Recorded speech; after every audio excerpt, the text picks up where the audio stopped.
Boo. Hello and welcome to Monday Night Paranormal Live with myself and Jenny Paul from Host for Ghosts, Angela from South Coast Ghosts, Luke, one of our investigators, and Dora, lead investigator. And our very special guest tonight is Michelle. Michelle's going to talk a bit about growing up in a haunted house and a pub. And funny enough, Michelle's a nurse. So we might get to hear some sort of strange things that might have gone on when she's been at work. So obviously bear in mind, there'll be no names, addresses or anything given out, but it's just Michelle's experience. So we hope you had a great weekend. We did. Hi, Christine. Good evening. So we hope you had a great weekend. So here we are back.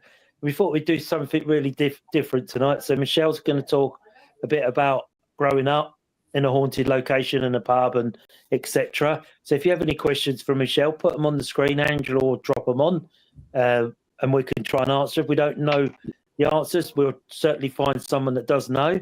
So bear with us. So if you want to ask Michelle a question, please drop it on the screen and we'll do our best. So tonight, growing up in a haunted house. Wow. So welcome, Michelle, to Monday Night Paranormal Live. Thank you. Good evening, everyone. Hello. So the first question is, I've forgotten what the first question. I've just had a blonde moment then. Look, well, I say blonde, a bald moment. Tell us a bit about your growing up in a haunted house then, please, Michelle. Yeah. Well, growing up, I guess it would have been, probably sort of 13, 14. I lived in a modern home, relatively modern home, which was built over a site of a boarding school for boys. I don't think I'll be able to say the name. It is quite a historical place before the building was demolished. And I suppose over the years, I think about what I've seen. It still lingers on my mind, what I've seen. And growing up in the house at the time was scary because I didn't understand what was going on. Yes, I was scared. Other family members had experienced something which, other family members were level-headed. One family member doesn't believe in anything, and that's absolutely fine. Growing up, experiencing things, you're witnessing pets experiencing things, and when I had a cat at the time, and she would look up in the corner of the room and her head would go from side to side looking at something up on the ceiling of a room. It was growing up there. I think, looking back, it was a little scary for a young girl at the time. I suppose the things that I experienced growing up, I think the first one I saw, and I still query it to this day, but I know what I saw was waking up in the middle of the night, and then my bed was against the wall. I had my own bedroom. I was fortunate enough in that. And so there was no one else in the room that can come in and out. And I would wake up to find a shadow, a black shadow at the foot of my bed. I wasn't scared. It was quite peaceful. There was a definite outline of a head, the neck, the shoulders, and probably the upper part of the trunk and the waist, but it was a solid figure. I couldn't tell you if it was male or female. And I saw that figure twice. I couldn't tell you the timelines or anything because being, a teenager, I was getting on with stuff, with school and stuff. So that was my first experience, and it's so vivid to this day. Did anybody else see it, Michelle? Well, other members of my family, and funny enough, I've just spoken to my daughter just now, so I don't know if it's all linked, but I'll come back to what my daughter's just told me a bit later. But of course, I kept it under my hat, as you do, because you're trying to explain what's going on, and I spoke to a neighbour, and nothing became of that. So I think it was years later I spoke to my brother about it, and he's very much head on his shoulders kind of guy, no nonsense. But he opened up on that he could sense somebody coming up the stairs. And something would stand in the doorway of his bedroom when he was asleep of a night time, and it would just stay there until he went to sleep. And I thought, wow, I'm wondering if this was the same image I saw, but at the foot of my bed instead, actually in my bedroom. I don't know. Yes, I didn't discovered that until years later when I opened up to my brother about this. So yeah, that there was definitely something there.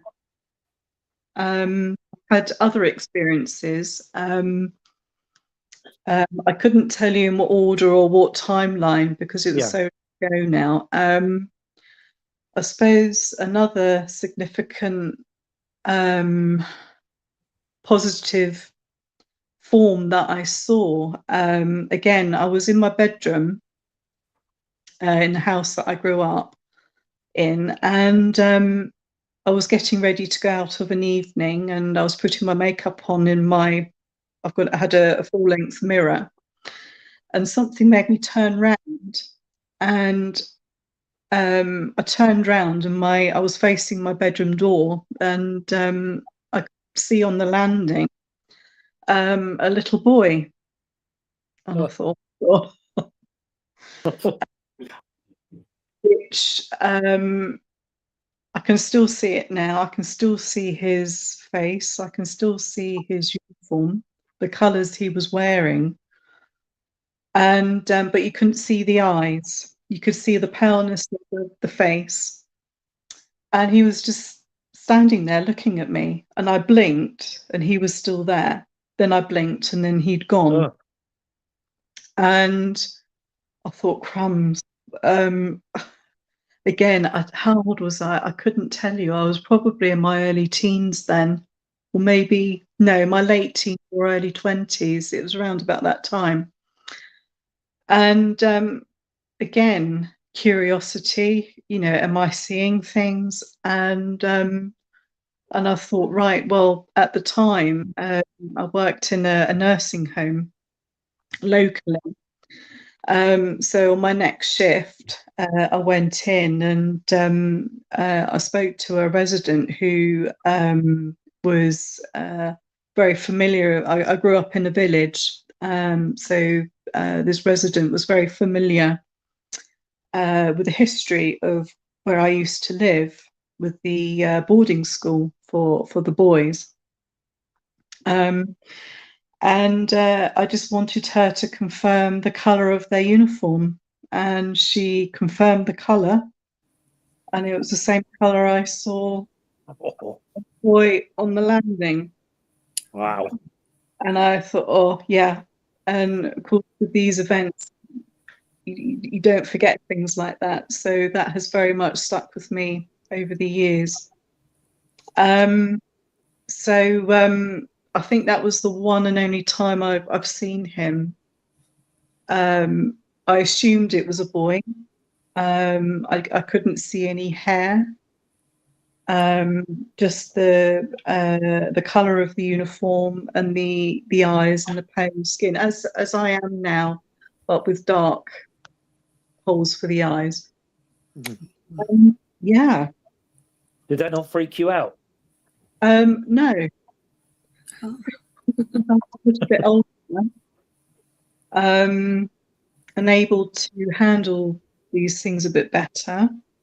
But I think I just needed that confirmation from somebody, such as identifying the colour of the uniform, that I knew what I was seeing was, I knew what I saw. Yeah. Because I still doubt things, you know, I still think about it. Yeah. Have you ever researched to find out if you could find out the name or who he was, or he or she, why they were there? I did. Well, but the actual site of the boarding school, the history of the place is stored somewhere quite famous. So one day I will go along and have a look. And I'd love to see the pictures and maybe some of the children.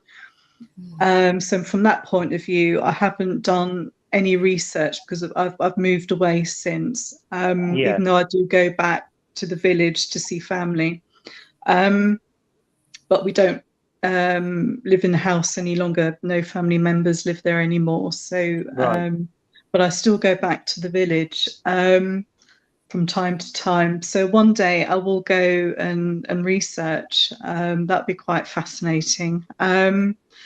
But from the spirit point of view, I did see somebody many years ago.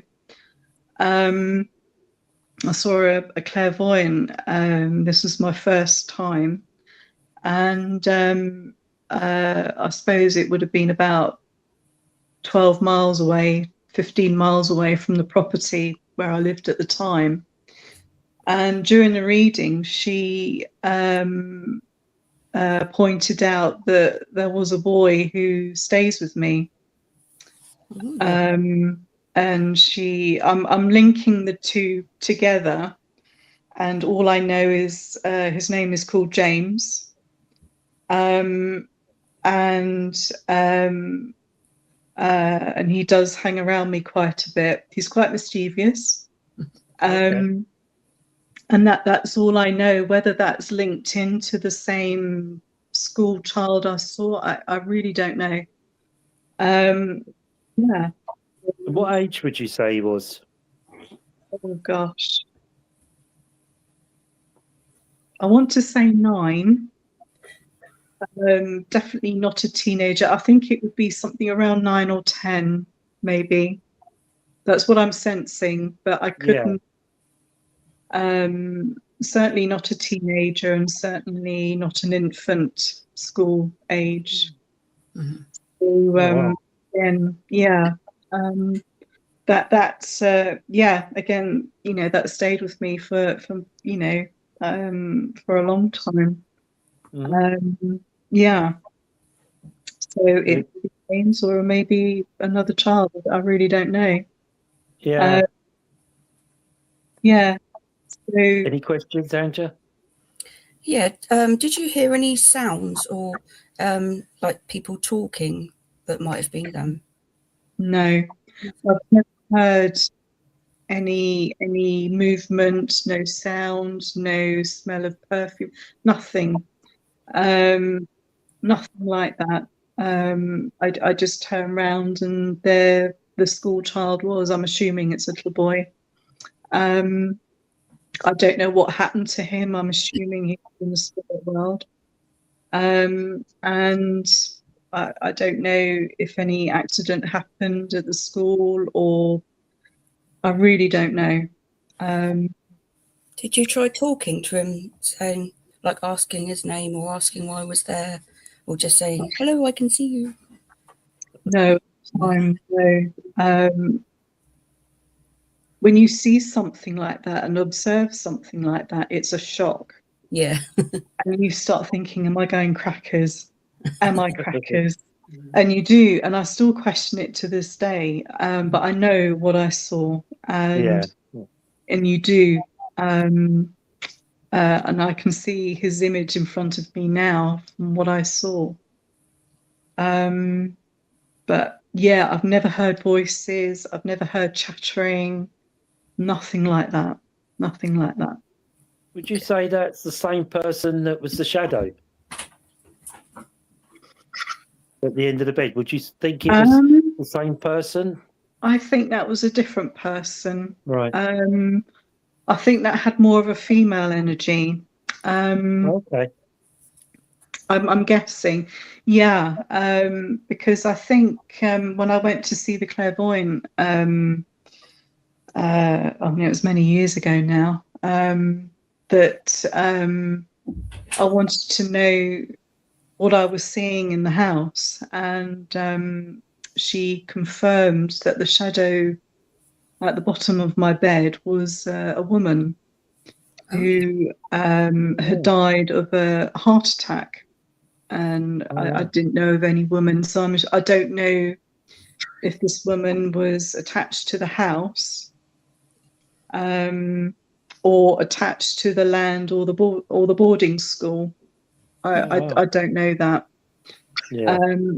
So yeah, but at when I look back, when I saw the shadow, I wasn't scared. But there have been times when I would sense something, I have been frightened because of what I was experiencing. You know something's there, and you don't know how to manage or try and think logically about it. And it can be scary at times. So much so, I had a friend stay over at one point, and he was experiencing the same thing. I had a very dear friend, and there would be like these gushes of wind from nowhere.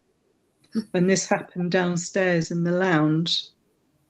And I mentioned my cat at the time. She would look in the corner of the room. Again, this was in the lounge. Just looking at nothing. We couldn't see anything, and her head would move side to side.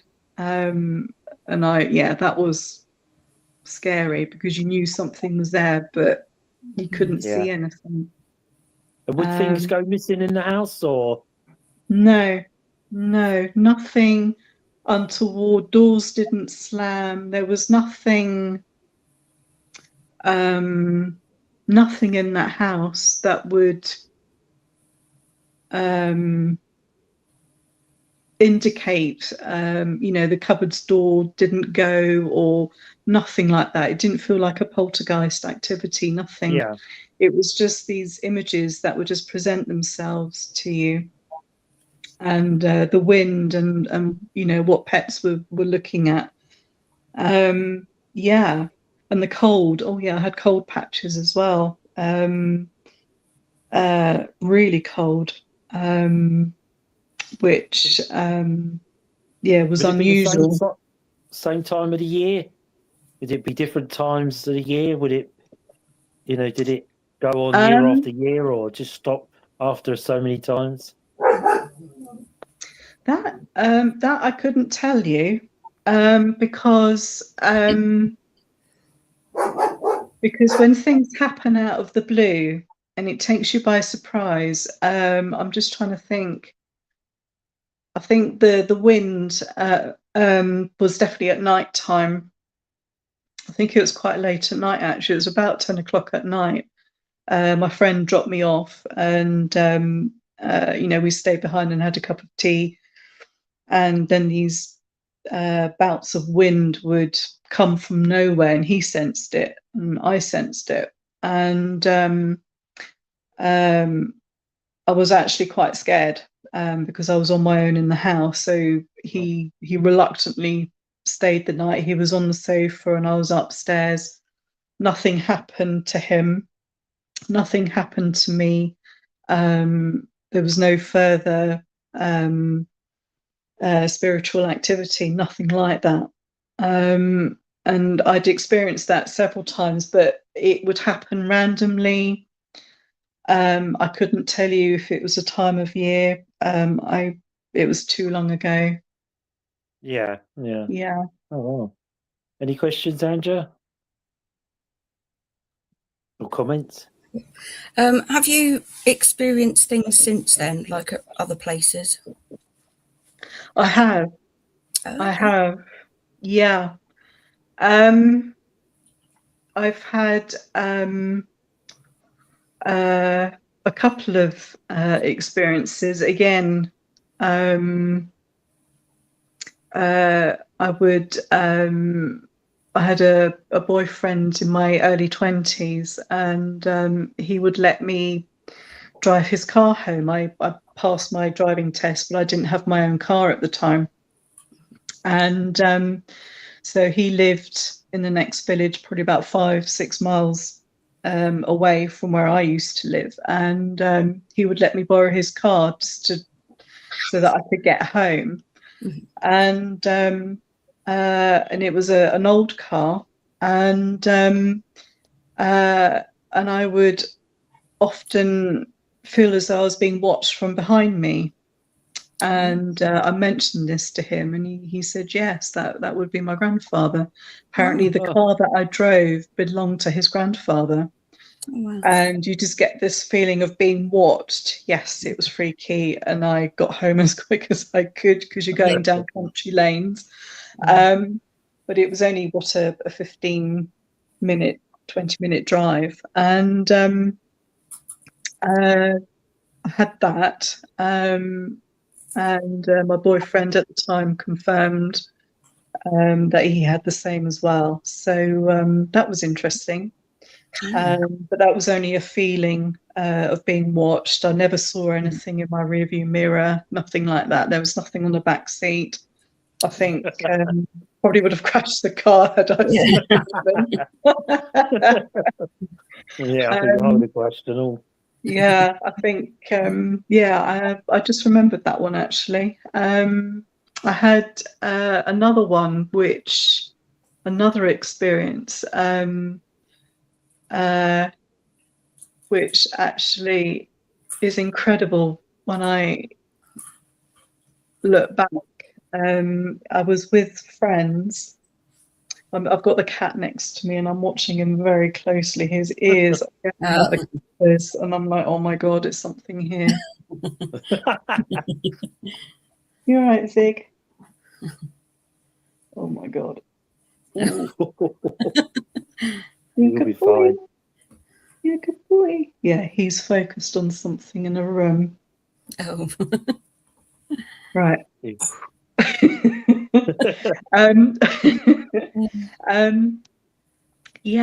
Another experience was in a pub. Again, I was in my early 20s. And it was quite a well-known pub. Again, it was in a little village. And it's now no longer a pub. I think it's a dwelling now. But the history at the time was someone was murdered in the orchards to the back of the property. And we'd heard rumours that this person who sadly passed away liked to remove jewellery. Oh. So my friends and I, we went to the pub, and it's the same friend who I went with who stayed overnight at the house because I was petrified when we were experiencing. So he was there, along with two other friends of ours. We used to hang out in a group, and we went to this pub, and naturally we got talking about spookies and ghosties and stories and things, and we were recalling this events that happened in this pub. We were on our own at one side of the pub by the fireplace, and I've just got really cold all of a sudden. Oh my God, Cat, what are you doing? He's just hopped up on the windowsill.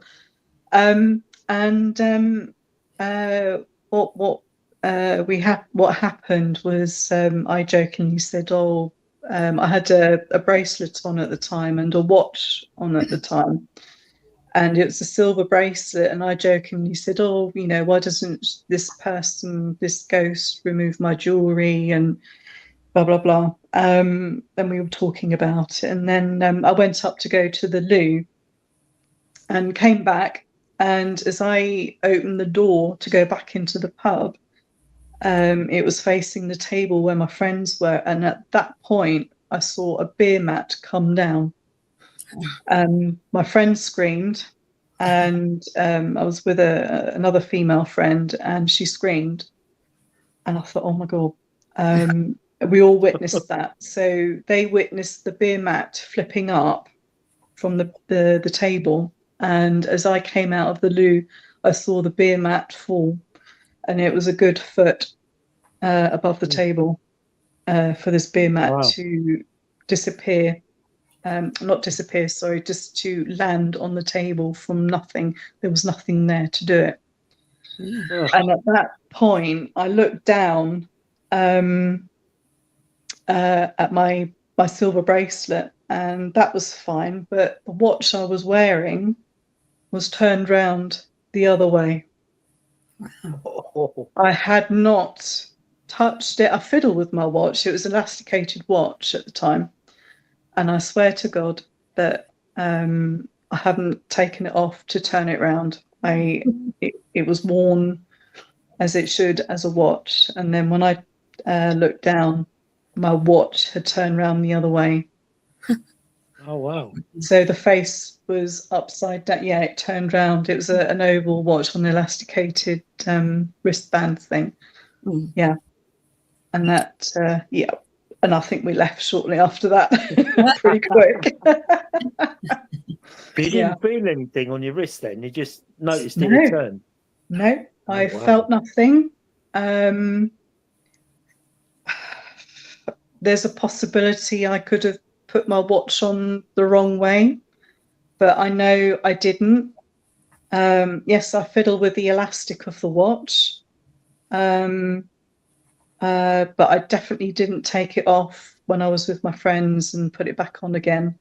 I fiddle, I pulled it, but never taken it off. I never take anything off when I'm out. Yeah. And what did your friends think of that when it happened, when you all rushed out? Did you sort of think, what was that? Or you just... To be honest, it happened so long ago. To be honest, I don't recall. I don't think we spoke about it after. We were quite scared. Yeah. We know what we saw, and what happened, but it was so long ago that I can't recall any conversations. I mean, we're talking about 27 years ago now, roughly. Did you I just ever go remember back to the that. pub? No, I didn't after that. I've driven past it, but now it's dwellings now. It closed down, and it's now 2 pretty little cottages. But no, we never went back after that. Wow. No. Any So, comments, Angela? Yeah. That's interesting, isn't it? When you experience and see it, you actually see it yourself. You sort of defies logic, doesn't it? You just think, what? yeah, How could that it be? does. And I'm glad I was with other people because they saw the same thing. Again, you question things. Yeah. And it was good to have witnesses there to see the same thing. Yeah, I can only tell you what I've seen and what I've observed. And have you seen the little boy or the shadow since they sort of got to an adulthood, have you seen this apparition or spirit again since that time? No. I haven't.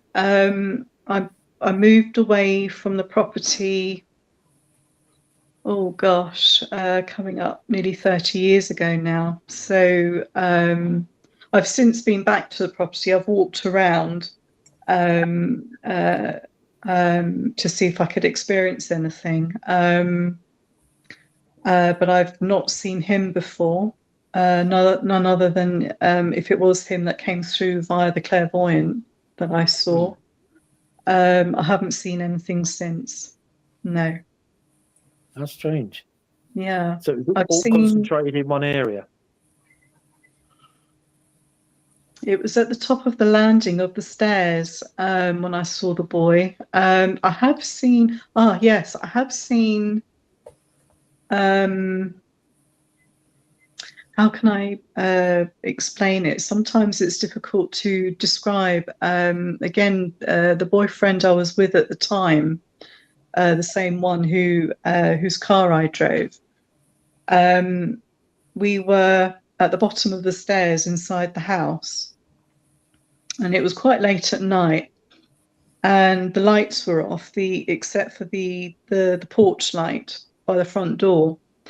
And I happened to look up, and I saw, I can't describe, you could see someone walking up the stairs, but you only saw the feet, but they weren't feet.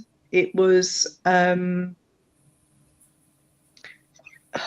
can't describe. You saw, it wasn't a shadow, it wasn't, but you could see the feet going up the step, each step, and then it disappeared when it went to the top.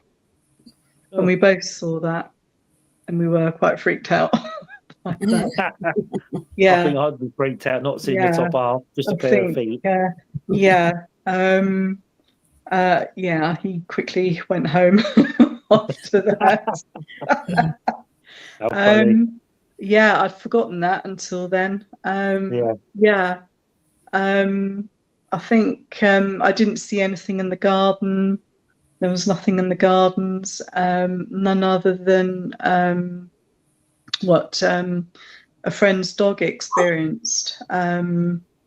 We were dressed up in Halloween stuff, and I went back. I was dropped off at the house, and I went to get something from the house, and then my friend's dog was waiting in the car, and it was growling at something in next door's garden opposite where I used to live. They had quite a large patch of lawn, and the dog was focused on something. I didn't witness this. I could only tell you what I've been told. And the dog was growling, focusing on something on the lawn.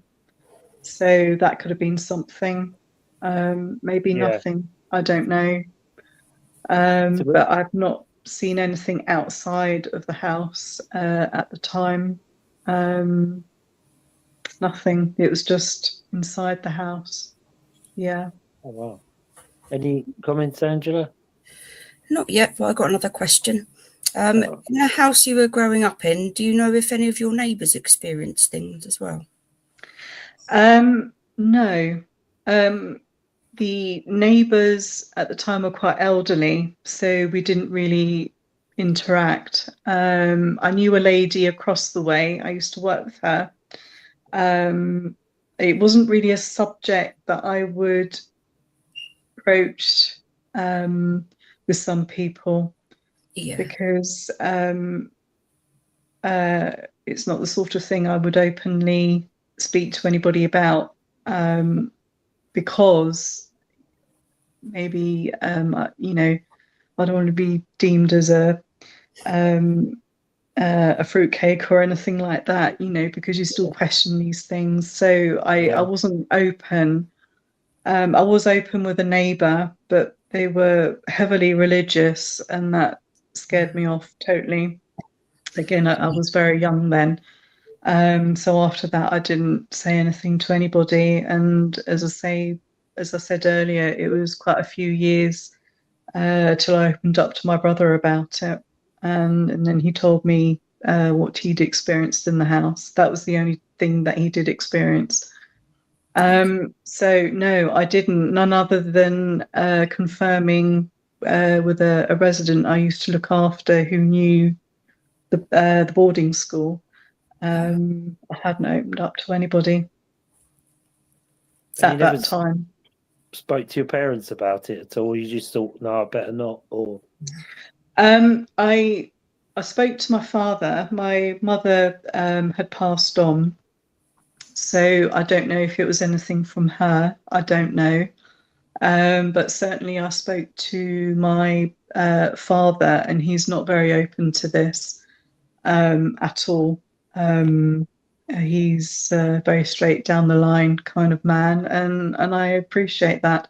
So I knew I couldn't speak to him about anything like that. He doesn't feel anything like that. So I know not to express any feelings on that with him, and I respect that for him. Yeah. Ow. Yeah. Ow. Ghost dragging investigations. But being a nurse, have you ever had the feeling that some spirit energy is still looking for help? Oh, bless. Funny enough, I haven't, but I have experienced some things in one hospital I worked in. I've experienced two things with patients. One at the nursing home that I used to work in, and there was one experience of the hospital. The one in the hospital where I worked at the time, I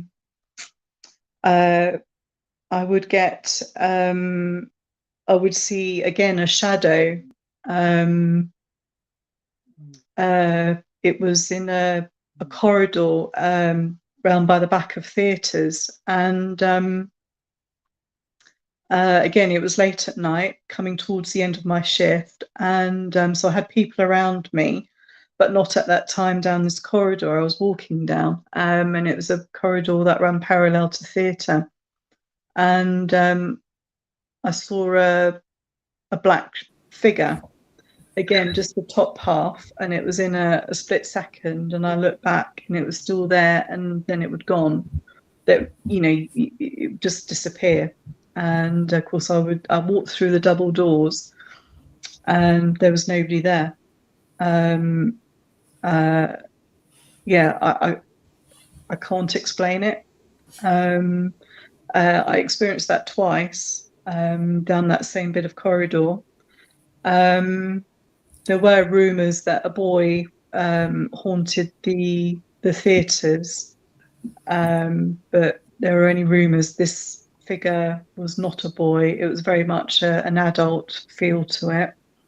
That was the only thing that I experienced. I don't know if it was a link with the figure I've seen at the foot of my bed. I don't think so. I don't get that impression.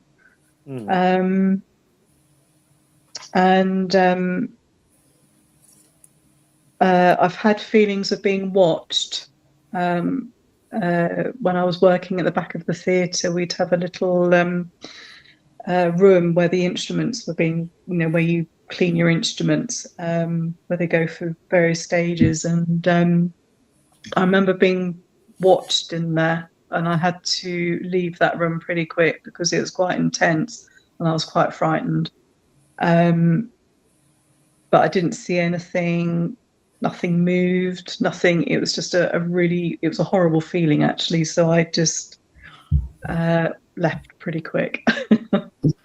Did any of your other colleagues sense that? I can't remember if I spoke to anybody. There was a colleague I used to talk to about spirits. We're quite open.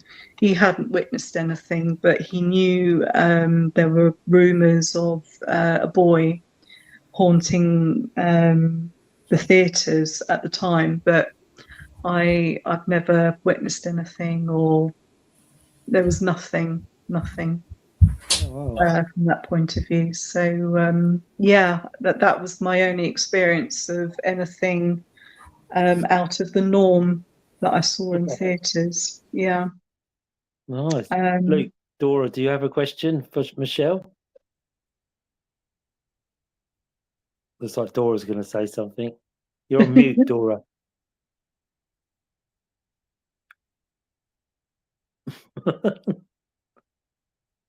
Do you have a question for Michelle? Can she hear? She's on mute. She is on mute. Yeah. Yeah. Your microphone's turned off, Dora.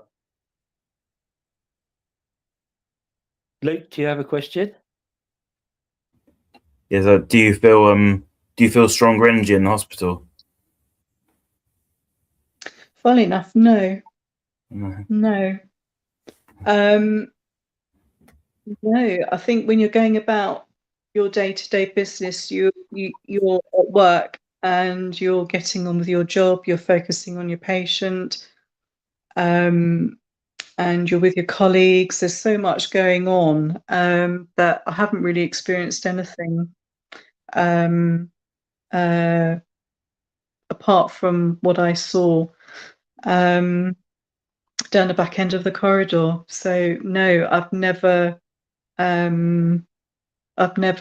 experienced anything else. Seen anything else. I've not even felt anything, actually. Can't think that there was nothing other than the rumour of a boy. Mm-hmm. Dora, are you back with us? Can you hear me? Yeah. Do you have a question for Michelle? I remember Michelle told me story about you was with friends in the car and your friend ran outside of the car down some road. You said they've been stories about shadow figure being showing on the road 1 o'clock in the morning and you all waited in both cars. You remember? Oh, yes. Oh, gosh. Yes. Oh, my word. Yeah, that was something. I nearly said the name of the place then. This was, oh, gosh. How old were we? I think we were in our mid-20s. We hung around, again, I hung around in a group of friends. Aside from getting a career, I did do something. One of my friends spoke of seeing something along a particular main road. Am I allowed to say the You number? want to, yeah. Okay, it's along the A272 in Sussex, and there were rumours around that a figure of a lady came out onto the main road and she disappeared off the road. Her clothing, she would wear a cloak, and that's all we knew. And apparently she came out at 3 o'clock in the morning. So my friends and I, after a night out, there was no drink driving involved at all. That we had 2 cars. So the car, I was with a friend, and then our other friends were in another car, and we would drive up and down this particular part of the 272, and we did this quite frequently at 3 o'clock in the morning. And at the time, we had CB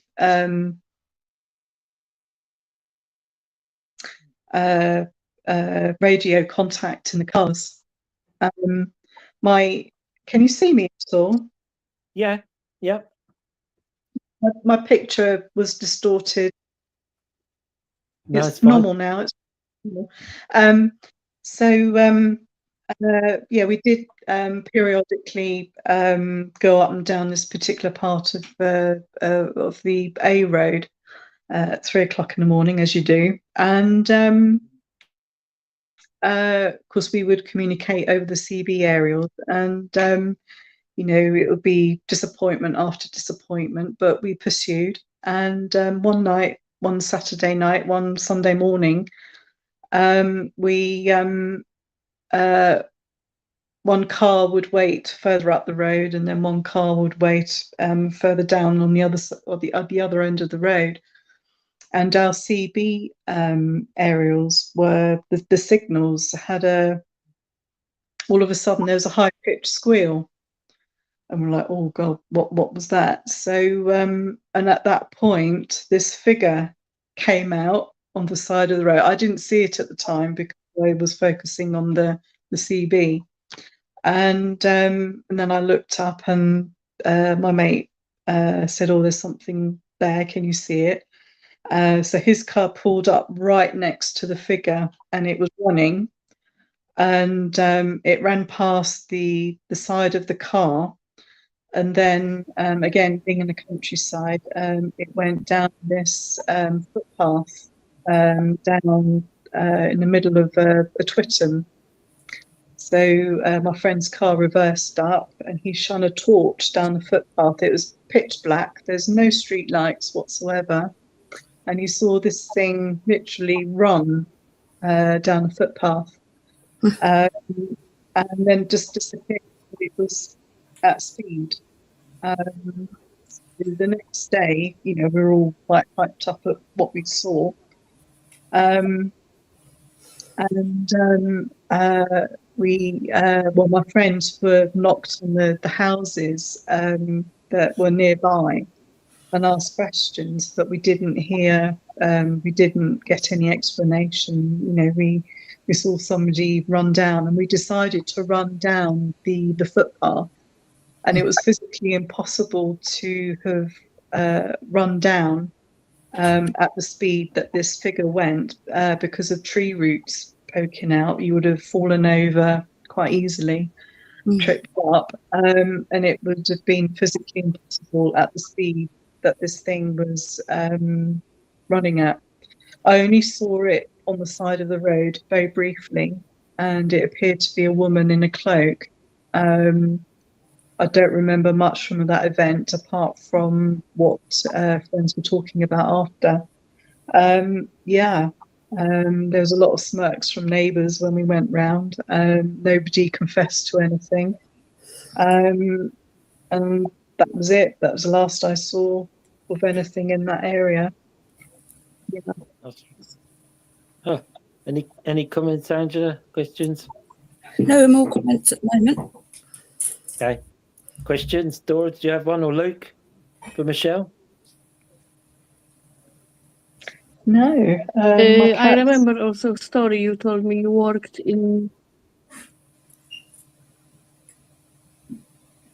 Can you hear me? I can hear you. Yeah. Yeah. Story you worked in hospital that time, and I think one patient wasn't aware or was passing, and you see that big light going up. Yeah, I remember you telling me that. This was when I was working in a nursing home, and a very dear patient had passed, and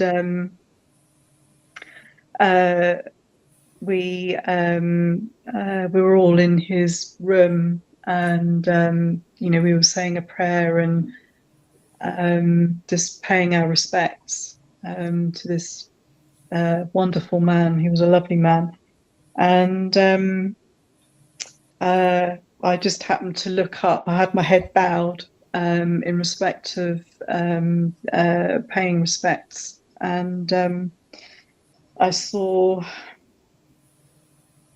what would be it was a green.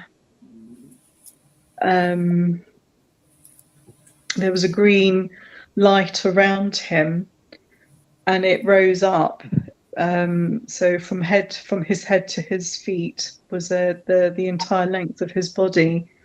Something rose. It was a green, not a mist, aura. Right. I want to say an aura that rose up from him. It was a beautiful green, and it lifted up probably about a foot and then just disappeared. Wow. I was the only one that I was aware of that saw it. I kept quiet. I didn't see anything. Made no extra. We were paying respects to this gentleman, and that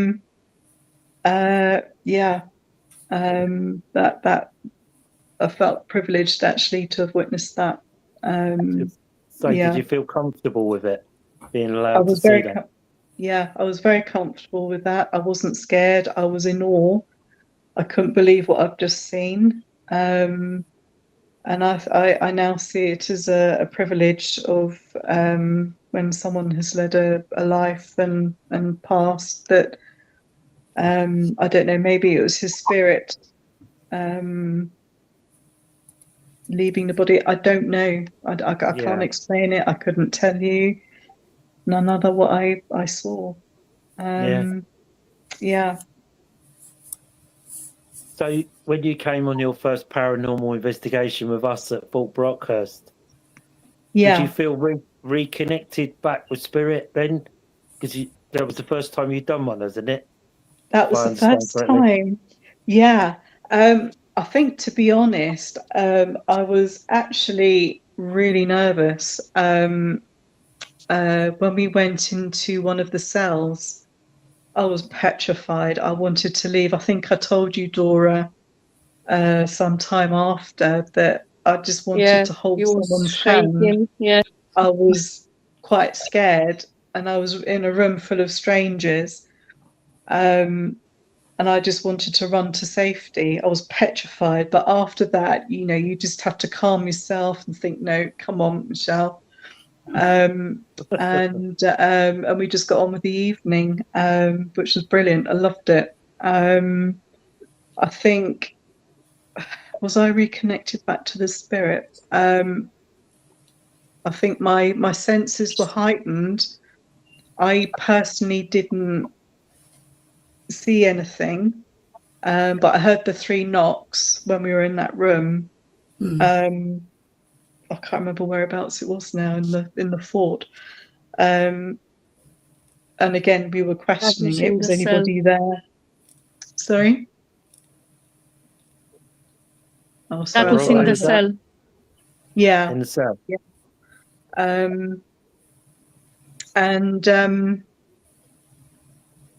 I probably felt something, but I wasn't sure because it was a cold evening. And probably we were quite tired. It was quite, we didn't leave till about 1 o'clock in the morning or thereabouts. Right, yeah. So I think none other than feeling quite scared at the beginning of the investigation. It was just curiosity. And then when the cat ball was placed on the shelf in one of the cells, and it was going off, there was no explanation for that. And I actually approached it, and there was no wind. There was nothing that could have touched that ball for it to go off. They're quite sensitive, aren't they? Yeah. So I was just gobsmacked at that. Absolutely brilliant. Loved it.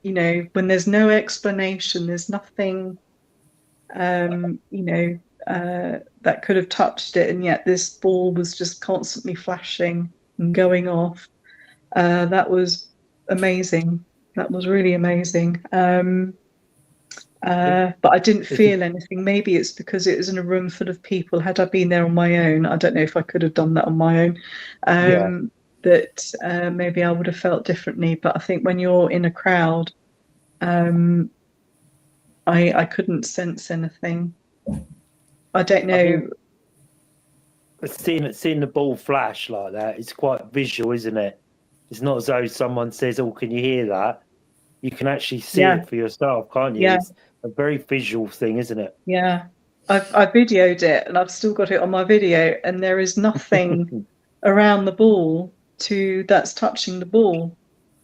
Right. There was a metal mesh behind on the shelf. There was nothing that would have touched that ball. Yeah, that was incredible. It's great when you get visual evidence like that, especially if Yeah. you're asking for it. And Yeah. also, you know, have a look at the video, because I was in the other group. You were with Dora and Angela at their group. I mean, you know, looking at the evidence for the plasma ball where it stopped and you had the Yeah. spike. I mean, again, another visual good bit of evidence, really. Yeah, you could see instead of the usual floating around of the energies inside the ball, it was as though somebody was touching that little bit of energy was focused on one spot, as though somebody was touching it. Yeah. Yeah, that was incredible. Again, you can't explain it. No, it's one You of can't them. explain it. It's unexplainable or it's paranormal, isn't it? It's Yeah. It's in between, isn't it? Really, it's unexplained, but not quite paranormal. Yeah. Yeah. Unless you've That's seen it. the fingers on the top suddenly appear in the dark, Yeah. then you know you could have gone for that, couldn't you? But Yeah. very good evidence. Yeah. You know, it's very well set out. Yeah. And you enjoyed your evening all the way around the fort in the different areas? And So I missed the beginning part of what you Sorry. said. Was there specific parts of the fort you found more interesting than others, or did you just generally think, you know, this is an all-round, you know, this is what I expected, or is it more than you expected? It was more than I expected because of what we experienced with the knocks and the cat balls, and I love places of historic, you know, lots of history. I love all of that. So just to be there in itself, that was amazing. You know, with the history of the place, I really respect the past, and I think I just enjoyed the whole entire evening. It's quite overwhelming sometimes, isn't it, when you walk in there and you feel a part of it. You know, that was built in Napoleonic times. So when you walk in there and you think, oh my God, you know, this was built however long, hundreds of years ago, and yet I'm standing inside where the soldiers would have stood. Yeah, these men were our front line, and they were armed and they were fighting, you know, defending our country, and I have a lot of respect for that. Very brave men in a beautiful building, incredible. And you know, I just wish I could go back in time sometimes. I think the sleeping quarters where we went to, that I think was that the sleeping quarters, the last room that we all met up at the end. Yes, that's right. Yeah, I would dearly love to have seen something there, but you know, it was all quiet, wasn't it? Yeah, in that room. Unfortunately, I had my hopes up that we would hit C or hear something, even if a blanket had moved or something had happened, you know. But or something fell on the floor, or anything, but nothing, it just suddenly went dead, didn't it? In that room, I'm not sure quite why. It was still. It was very still. If you think that fort would have held up to over 2,000 soldiers, I think she said that would have been there at any one time. Yeah. So it would have been a very busy fort, wouldn't it? Yeah. In its time. Yeah. Very busy, very active. Very privileged to see the cannons as well. Yeah. Because she said they would uncover the cannons for us. So it made it look, when you sort of walk around, you think, wow, well, you know, this is a few hundred years old. Yeah. You can imagine how many men have walked up and down, and, you know, the tragedies that could have happened there. Because they would have had children running the cannonballs and the gunpowder and all of that around Reading, weren't they, for an invasion? So, and it was used during the Second World War, I understand, as well. So Yeah, quite a place. Quite a place. But Angela, what did you think of it? You've been to a few forts anyway, haven't you? So Yeah, it was good. It was quiet in places, but what we did get was good stuff. It made it exciting. And you, Dora, what did you think of it? I think as we visit more, it will get more active. Because We did have a, as a Sorry. first time investigation there. I think it was good, but I think they will open up more to us as we go more. Yeah, I mean, we have been speaking to them about using more of the fort next time, but they're sort of rebuilding a lot of the ramparts and the cells by the ramparts where they would have run the guns up.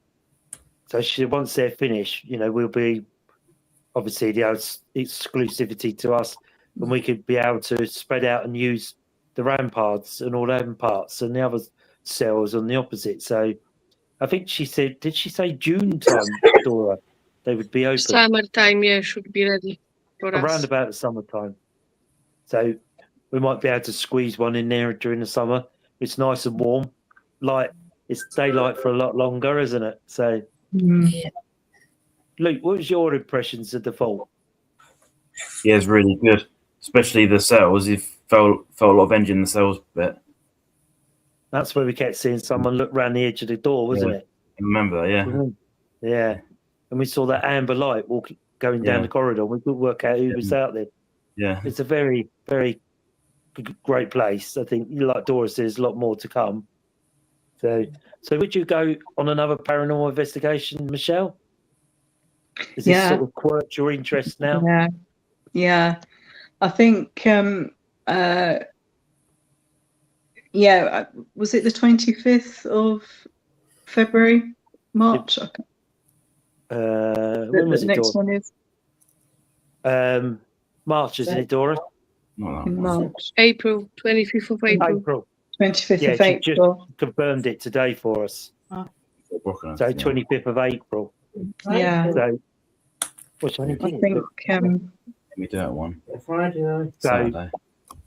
We'd be looking forward to going back there. So would you say, Michelle, this sort of tweaked your interest in the paranormal? You sort of think, oh, I want to learn a bit more about this. Definitely. I still question what I see. I know what I saw.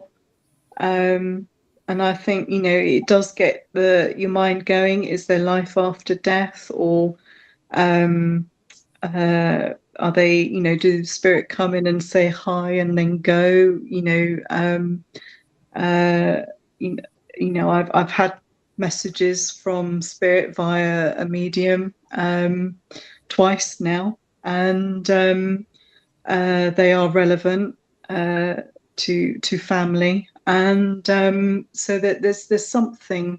I think what we witnessed at the fort on the last investigation, it definitely gets your thinking cap on, and it's exciting. Yeah. So we will be releasing it online. Obviously, we're a non-profitable group, so everything we make on the night will go back to the English heritage to obviously keep the history alive. Because, like we say, once we lose that history, we've lost everything, really. Yeah. And if you truly want to, if you're inquisitive or truly want to experience the paranormal, come to Fort Brockhurst, because it's a beautiful fort in itself. Just to be inside it is a privilege, and they're working hard to keep the fort going. So, young children growing up can see the history, because once we lose that history, we've got paper and pen, haven't we? And that's it. But when you're actually there, it takes on a completely different persona. And it's also different, isn't it? When you're there in the day, and then suddenly you go into the darkness, it takes on, do your lit walk around, but when the lights go out, you think, oh, this has taken on a different type of aspect, isn't it? Yeah. So Yeah. that we'll be releasing tickets to that soon. So if you're interested, keep an eye on the website or on our site, Facebook page, and all of that. We'll put up the links where you can buy your tickets. Remember, it all goes to charity. It all goes to the English Heritage. We don't make nothing out of that night. They've asked us to do a team one maybe a bit earlier. So just for her team in there, because they're very inquisitive. They stopped myself and Dora when we went there on an open day and asked us about the ghosts, didn't they, Dora? Do you remember? Yeah. So they're very inquisitive, the They was volunteers that work interested. there. Yeah. Yeah. So hopefully we could do them a team event. So we're doing that one for free for them as well. Yeah, so that'll be free. So we'll take them around. I think some of them, because they're volunteers, don't see that side of it at night. They lock up at 6 o'clock or wherever and go home. Mm. But when you stay on after that and it takes that different daylight, that persona on, it becomes a different type of place in the dark. Mm-hmm. Anyway, any more questions? And also for they Michelle? got stories to tell as well. Yeah, because remember they lock up at night. And the lady we deal with actually sleeps on site sometimes. So she's very brave. Very That's brave. what, but when we asked her, she said she'd never seen anything. Did she, Dora? Well, if you're not open to it, Yeah. you won't see it. Interesting. Or hear it. I think it's an interesting place, and there's a lot more to come from it. Mm. A lot more. I think they got to suss us out as much as we're sussing them out. Yeah. And obviously, it's all in a good cause, to keep the fort operating as a museum and part of our history. So sorry, Andrew, was there any comments? Nope, we're all good. Quiet on the comments tonight. It's unusual, isn't Yes, yeah. it? Probably watching Coronation Street or something, no doubt. Anyway, so I'd just like to say a great big thank you from all of us on Hit Team to Michelle for coming in tonight and spending the evening with us. Very interesting stories. I hope you were okay with it. You enjoy it? I'm very okay with it. Really enjoyed tonight. Thank you for having me, and thank you for listening to the experiences. Yeah. I was really interested to get a different perspective of it. We only see it from our point of view, but when you get someone that's actually grown up in a haunted location, I mean, it's haunted where we live anyway, but we never grew up with it. But it's very, very interesting talk. So brilliant. So just big thank you to Michelle for spending her evening with us. Thank you, Luke, Dora, and once again, Angela. Well done again. And obviously, we'll be back next week with an international paranormal star all the way from Poland. So tune in. We won't tell you who it is, but we've given you a few hints. So tune in to listen to the Polish ghost stories and growing up as she did. Obviously, it's our big guest and our top investigator of Angela is Dora. So Dora will be on next week talking about ghosts and her experiences from Poland to over here. Brilliant. So not that Dora's nervous or anything like that at all. Dora. No. Go with the flow. That's it. So Michelle, just stay on after for a bit. Once the closing credits go, just wait there. You'll go off the screen and then Angela will bring us all back on again. So it remains me to say thank you once again to Michelle. Thank you so much for joining us tonight on this show. Thank you, Luke. Thank you, Dora. Thank you again, Angela. And thank you, Paul. That's all right. So I'm on one tonight. I completely forgot the first question. That reminds me to say have a very, very safe week. Take care, everybody. And if you're out investigating over the weekend, be careful. Drop on there. Tell us how you got on. And we'll see you all soon. Take care, everybody. Bye. Bye.